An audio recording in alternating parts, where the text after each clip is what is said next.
दोस्तों, प्राचीन समय की बात है। अजातशत्रु नाम का एक राजा था। उसका राज्य बहुत अच्छा चल रहा था, किंतु कहते हैं ना कि समय हमेशा एक जैसा नहीं रहता। ऐसा ही अजातशत्रु के साथ हुआ। राजा कई मुश्किलों से घिर गया और उन मुश्किलों से बाहर नहीं निकल पा रहा था।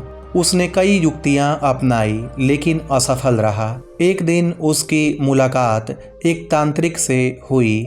राजा ने तांत्रिक को अपनी मुश्किलें बताई। तांत्रिक ने राजा की बातों को ध्यान से सुना। फिर उसने एक उपाय बताया। तांत्रिक ने कहा, आपको पशु बलि देनी पड़ेगी, तभी आपकी मुश्किलों का समाधान होगा।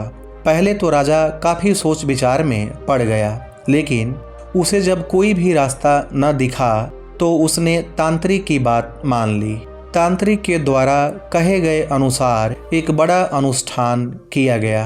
पशुओं को मैदान में बलि देने के लिए बांध दिया गया। संयोगवश उस समय भगवान बुद्ध राजा के नगर में पहुंचे।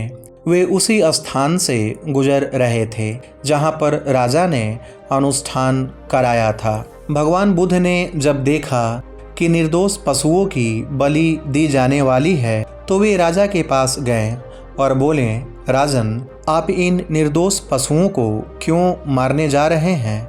राजा बोला, भगवान, मैं इन्हें मारने नहीं अपितु राज्य के कल्याण के लिए इनकी बलि देने जा रहा हूँ, जिससे सारे राज्य का कल्याण होगा।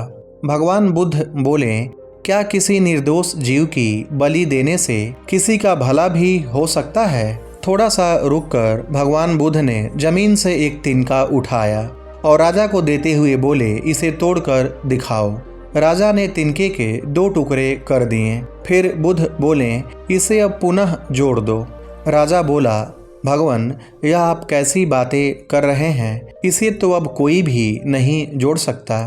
तब बुद्ध राजा को समझाते हुए बोले, राजन, जिस प्रकार इस तिनके के टूट जाने के बाद आप इसे नहीं जोड़ सकते, ठीक उसी प्रकार जब आप इन पशुओं की बलि देंगे तो यह निर्दोष जीव आपके कारण मृत्यु को प्राप्त होंगे और इन्हें आप दोबारा जिंदा नहीं कर सकते, बल्कि इनके मरने के बाद आपको जीव हत्या का दोष लगेगा और आपकी मुश्किल कम होने के बजाय और भी कहीं अधिक बढ़ जाएगी, क्योंकि किसी भी निर्दोष जीव को मारकर कोई भी व्यक्ति खुशी प्राप्त नहीं कर सकता।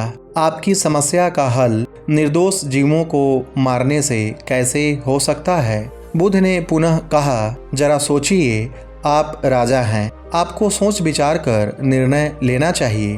अगर आप सच में अपनी मुश्किलों का हल चाहते हैं तो दिमाग से काम लीजिए। मुश्किलें तो आती जाती रहती हैं, यही जिंदगी का सच है। निर्दोष को मारने से समस्याएं समाप्त नहीं होती, बल्कि उसका हल आपको बुद्धि से ही निकालना होगा। बुद्ध की बात सुनकर अजातशत्रु भगवान बुद्ध के चरणों में गिर पड़ा और अपनी भूल की क्षमा मांगने लगा। अजातशत्रु ने ऐलान करा दिया कि अब से उसके राज्य में किसी निर्दोष जीव की हत्या नहीं की जाएगी।